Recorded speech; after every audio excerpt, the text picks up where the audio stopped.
ரிஷபராசிக்காரங்க என்னவோ காலையிலேருந்து எழுந்திருச்சு ராத்திரி வரைக்குமே மாடு மாதிரி உழைக்கிறாங்க தான். ஆனால் அந்த உழைப்புக்கு ஏற்ற லாபமோ இல்லைன்னா வேலையில் பாராட்டோ இவங்களுக்கு இப்போ வந்து சரியாக கிடைக்கல. நம்ம எவ்வளோ தான் எழுத்து போட்டு வேலை செஞ்சாலும் நமக்கு வர்றப்ப மட்டும் ஏன் தள்ளி போகுது அப்படிங்கிற ஒரு ஏக்கம் இவங்க மனசு ரொம்ப வாட்டிக்கிட்டு தான் இருக்குது. கைக்கு காசு வந்து கொஞ்சம் பணம் வராமல் இல்லை, வருது. ஆனால் அது வர்ற வேகத்தில் நான் போயிட்டு வரேன் அப்படின்னு 4 வழி பாதையில் போகிற மாதிரி செலவாயிடுது. சுப செலவாகவோ இல்லைன்னா தேவையில்லாத மருத்துவ செலவாகவோ ஏதோ ஒரு ரூபத்தில் கையை கொஞ்சம் கிடச்சிக்கிட்டு தான் இருக்குது. இதனால் நாளைக்குன்னு ஒரு 5 பைசா கூட சேர்த்து வைக்க முடியாமல் சூழ்நிலையில் தான் இருக்கிறாங்க. அது இந்த நடுத்தர வர்க்கத்தில் இருக்கிற ரிஷபராசி அன்பர்கள்லாம் ரொம்ப அல்லாடுறாங்கன்னு சொல்லலாம். இப்போ உங்களுக்கு பெரிய தலைவலியே இந்த சொந்த பந்துக்கு கூட இருக்கக்கூடியவங்களும் தாங்க. கொஞ்சம் பார்த்திங்கன்னா வீட்லேயும் கொஞ்சம் பாதிப்பு இல்லாமலாம் இல்லை. நல்லா இருக்கிறப்ப கூடவே இருந்துக்கிட்டு இவங்களுக்கு ஒரு சின்ன கஷ்டம்னா அத்தனை பேர் எட்டு நின்று வேடிக்கை பார்க்குறாங்க. அது என்ன பண்ணுறது பார்த்திங்கன்னா இவங்களை கொஞ்சம் இவங்க கண்ணார பார்க்குறாங்களா, மனசு அதிகம் கொஞ்சம் வெந்து போய் கிடக்குது. அப்படியே வீட்டுக்குள்ளே போனாலும் காரணமே இல்லாத சின்ன சின்ன மனஸ்தாபம். நல்ல பாசமாக தான் இருக்கிறாங்க. வாழ்க்கை துணையாக இருக்கட்டும், கணவன் மனைவி 2 பேருமே ஒருத்தர் மேலே ஒருத்தர் உயிரே வச்சுருக்குறாங்க. ஆனால் ஒரு சில நேரம் என்னென்னா கொஞ்சம் ஏதோ ஒரு ரூபத்தில் மற்றவங்களோட ஒப்பிட்டு பேசுகிற வார்த்தையோ இல்லைன்னா ஒரு சின்ன விஷயமே பெருசாகிறத கூட குடும்பத்தில் இப்போ நடக்குது. நமக்குன்னு எதுவும் இந்த நேரம் பேச யாருமே இல்லையே அப்படிங்கிற மாதிரியான ஒரு விஷயம்லாம் இந்த நேரம் கொஞ்சம் உங்களுக்கு கொடுக்குதுன்னு சொல்லலாம். போதா குறைக்கு எதிர்காலத்தை நினச்சி ரொம்ப பயம். தொழில் நல்லா நடக்குமா, நம்ம எதிர்காலம், நம்ம குழந்தைங்களோட எதிர்காலம், வாங்கின கடனை எப்படி அடைக்கிறதுன்னு இந்த நடுக்கடலை நிற்கிற மாதிரி ஒரு தவிப்புங்கிறது இவங்க கண்ணில் இந்த நேரம் நல்லாவே தெரியுதுங்க. எவ்வளோ விஷயங்கள். அதாவது ரிஷபராசிக்காரங்க இப்போ ஒரு சோதனை கட்டத்தில் தான் இருக்காங்க.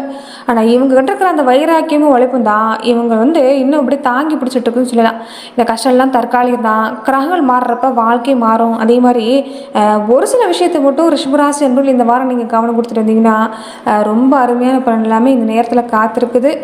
நீங்கள் பயப்படுற அளவுக்குலாம் இல்லை. நிறைய விஷயங்கள் சாதகம், கொஞ்சம் ஒரு சில விஷயத்தில் கவனம் கொடுத்துக்கோங்க. அதே மாதிரி ஒரு சில வழிபாட்டு முறைகளை இந்த நேரம் நீங்கள் கடைபிடிக்கிறதும் பரவாயில்ல. அப்படி பார்க்குறப்ப ரிஷபராசிக்கு இந்த வாரம் எப்படி இருக்க போகுது, எந்த விஷயம் சாதகம், எந்த விஷயம்லாம் சாதகம் இல்லை, நீங்கள் செய்ய வேண்டிய வழிபாடெல்லாம் என்னென்ன, இதை பற்றி தான் இந்த பதிவில் நம்ம பார்க்க போகிறோம். அதுக்கு முன்னாடி நீங்கள் இந்த சேனலுக்கு புதியவராக இருந்தால் இந்த சேனலை சப்ஸ்கிரைப் பண்ணிவிட்டு ஒரு லைக்கும் பண்ணிவிட்டு பின்தொடர்ந்து வாங்க பார்க்கலாம்.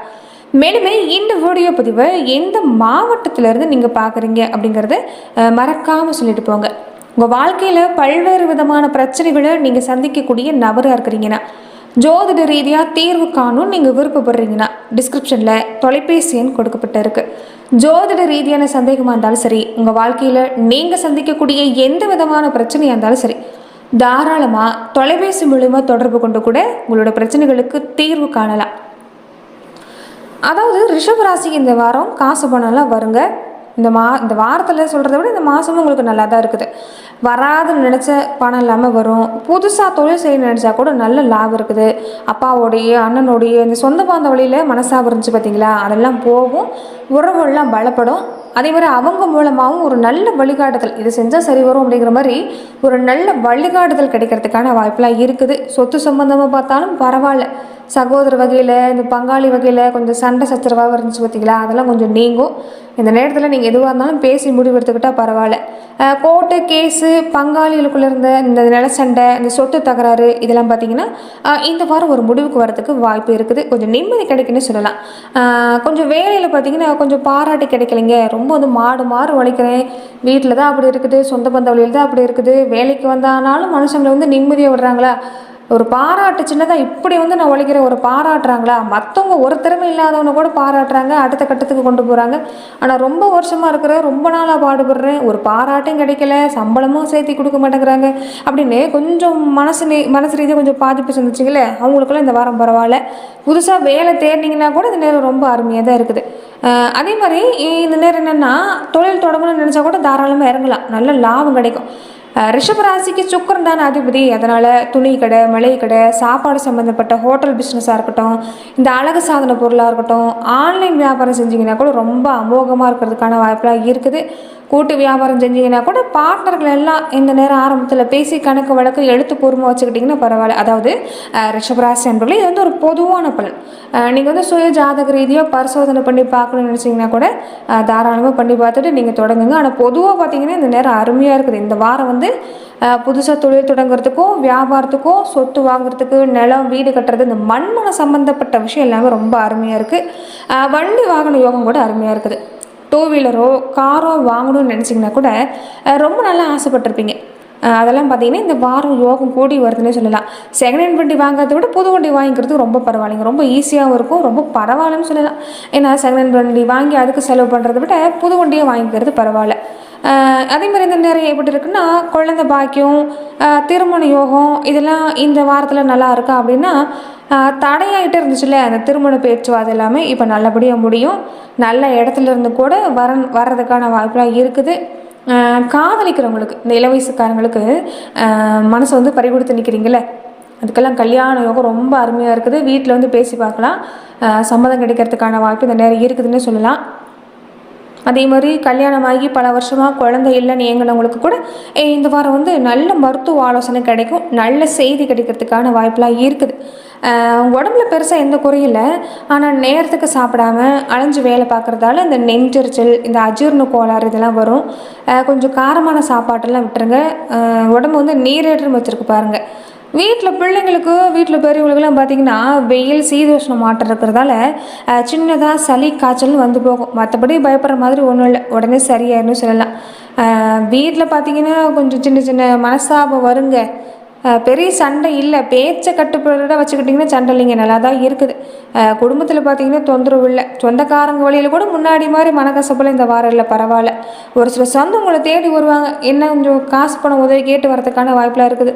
உங்களால் முடிஞ்சால் செய்யுங்க, ஆனால் அளவுக்கு மீறி கடன் கொடுத்துறாதீங்க, அப்புறம் வந்து கொஞ்சம் அது பகையாக மாறதுக்கான வாய்ப்பெல்லாம் பார்த்தாலும் இந்த நேரம் இருக்குது.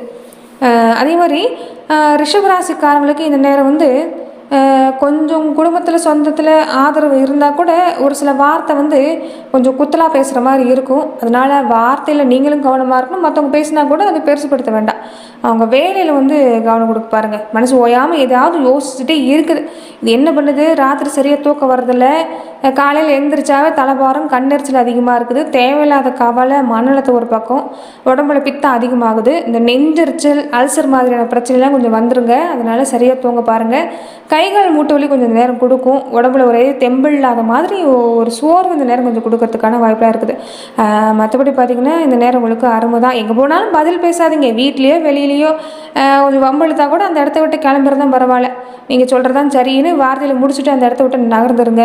இப்போ வந்து பேசுகிறவங்க நீங்கள் என்ன பாருங்களேன், வந்து வர நாள்லாம் ரொம்ப அருமையாக அமையும்.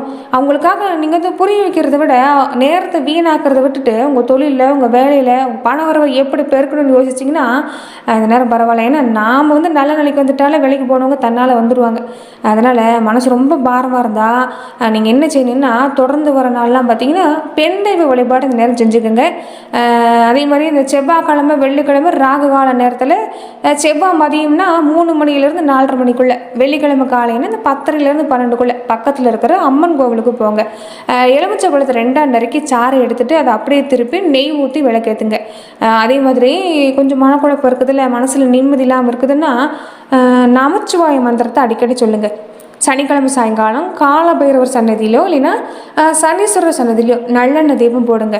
அதே மாதிரி ரொம்ப காயப்பட்டுக்கிட்டே இருக்குதுங்க, சரியாக தூக்கம் வரல அப்படின்னா, திங்கக்கிழமை ராத்திரி படுக்க போகிறீங்கள, அப்போ வந்து ஒரு பித்தளை இல்லைன்னா சொம்பில் இல்லைன்னா டம்ளரில் கொஞ்சமாக காய்ச்சாத பச்சை பால் ஊற்றி அதை தலைமாட்டு பக்கத்தில் வச்சுடுங்க. அப்படி பால் இல்லைன்னா கூட தண்ணி நிறைய வந்து ஊற்றி வச்சு கூட அடுத்த நாள் செவ்வாய்க்கிழமை விடுஞ்சது யாருக்கிட்டையும் பேசாமல் அந்த பாலையோ தண்ணியோ எடுத்துகிட்டு போய் வீட்டுக்கு வெளியில் ஏதாவது மரத்தோட வேரில் ஊற்றிடுங்க.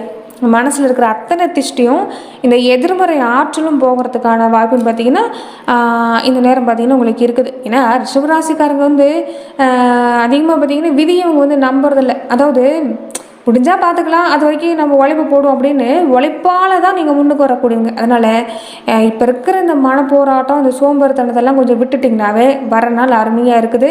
ஆனால் என்னென்னா, யாருக்காவது உதவி செய்யணுன்னு வாக்கு கொடுக்காதீங்க. இந்த நேரம் இருக்கிற பிரச்சனையில் இது வேறு. ஏன்னா வாக்கு கொடுத்துட்டா அதை நிறைவேற்றணுன்னு தான் பாடுபடுவீங்க. கொஞ்சம் இதெல்லாம் மன உளைச்சலை கொடுக்கும். அதனால் முடிஞ்ச செய்யுங்க, இல்லைன்னா அமைதியாக இருங்க. கடை வாங்கி கொடுக்குறதோ, அந்த ஜாமீன் சம்மந்தப்பட்ட விஷயமோ அதெல்லாம் இந்த நேரம் போடுறது வேண்டாம். மற்றபடி உழைப்புக்கேற்ற காசு வருங்க. முன்னாடி கூட காசு வருது தங்க மாட்டேங்குதுன்னு நினச்சிங்கள, ஆனால் இந்த வாரம் எல்லாமே ஓரளவுக்கு பரவாயில்ல. தடைப்பட்ட வருமானம்லாம் வரும். ரொம்ப நாளாக இழுத்தடிச்ச நிலுவைத் தொகை, சம்பள பாக்கி எல்லாமே வருது. நிலம், வீடு, ஃப்ளாட் வாங்கணும்னு நினச்சாலும் அட்வான்ஸ் கொடுத்தீங்கனாலும் பரவாயில்ல. அரசாங்கம் சம்மந்தப்பட்ட வேலை, லைசன்ஸ் வாங்குறது இல்லைன்னா பேங்க் லோன் வந்து அப்ளை பண்ணுறீங்கன்னா இந்த வாரம்லாம் நல்ல க்ரீன் சிக்னல் கிடைக்கும். அதே மாதிரி பேச்சுக்கு மதிப்பு மரியாதை இருக்குதுங்க. எங்கே போனாலும் உங்களுக்கு பேச்சுக்கு மதிப்பு மரியாதை இருக்குது. புதுசாக யாருக்கும் இந்த வாரம் கடன் கொடுக்காதீங்க, அவ்வளோதான். அதுக்கு பதிலாக பழைய கஸ்டமர்கிட்டருந்து வர வேண்டிய பாக்கி காசை நல்ல இன்முகத்தோடு பேசி வசூல் பண்ண பாருங்கள். உங்கள் ராசிக்கு இப்போ வார்த்தையில் சின்ன தடுமாற்றம் வரும். அதனால் கடைக்கு வர கஸ்டமர்கிட்டையாக இருக்கட்டும், மற்ற இடத்துலையா கூட வாங்க போங்கன்னு ஒரு கனிவாக பேசுங்க. உங்கள் கனிவான பேச்சு தான் இந்த வாரம் உங்கள் பிஸ்னஸை அடுத்த லெவலுக்கு கொண்டு போகிறதுக்கான வாய்ப்பெலாம் இருக்குது. டிஜிட்டல் மயம் ஆகுங்க. நீங்கள் மளிகை கடை வச்சுருந்தாலும் சரி, துணி கடை வச்சுருந்தாலும் சரி, ஆன்லைன் மூலமாக ஆர்டர் எடுக்கிறது, வாட்ஸ்அப் மூலமாக கஸ்டமருக்கு புது ஒரு கலெக்ஷன்லாம் அனுப்புறது கொஞ்சம் புது யுத்தியை கையாண்டிங்கன்னா வியாபாரம் டபுள் ஆகிறதுக்கான வாய்ப்பெலாம் இருக்குது. புதுசாக ஒரு பிஸ்னஸ் ஐடியா பண்ணி வச்சுருக்கிறீங்கன்னா முழுசாக முடிக்கிற வரைக்கும் மற்றவங்க கிட்ட, குறிப்பாக சொந்தக்காரங்கிட்ட சொல்ல வேண்டாம். ஏன்னா திருஷ்டி பாதிப்புலாம் கொஞ்சம் இந்த நேரம் அதிகமாக தான் இருக்குது. மற்றபடி பார்த்திங்கன்னா ரிஷபராசிக்கு இந்த நேரம் பரவாயில்ல, உழைப்பு உங்ககிட்ட இருக்குது, அதிர்ஷ்டமே நீ வரப்போகுது. அதனால் இந்த வார்த்தை சரியாக பயன்படுத்திக்கோங்க. ரிஷபராசிக்கு இந்த வாரம் பொதுவாக சொல்லணும்னா ரொம்ப அருமை தான். நன்றி நண்பர்களே. இந்த பதிவில் ரிஷபராசிக்கு இந்த வாரம் எல்லாமே எப்படி அமைய போகுது அப்படிங்கிறத நம்ம பார்த்தோம். மேலும் இந்த மாதிரியான பதிவுகளுக்கு நீங்கள் இந்த சேனலை லைக் பண்ணுங்கள், ஷேர் பண்ணுங்கள், கமெண்ட் பண்ணுங்கள், மறக்காமல் சப்ஸ்கிரைபும் பண்ணிக்கோங்க. அதே மாதிரி குலதெய்வ வழிபாட்டை மட்டும் விட்டுறாதீங்க. ரிஷபராசிக்காரங்க எந்த நாளுமே எந்த மாதமும் சரிங்க நீங்கள் குலதெய்வ வழிபாடு பண்ணுறது பரவாயில்ல.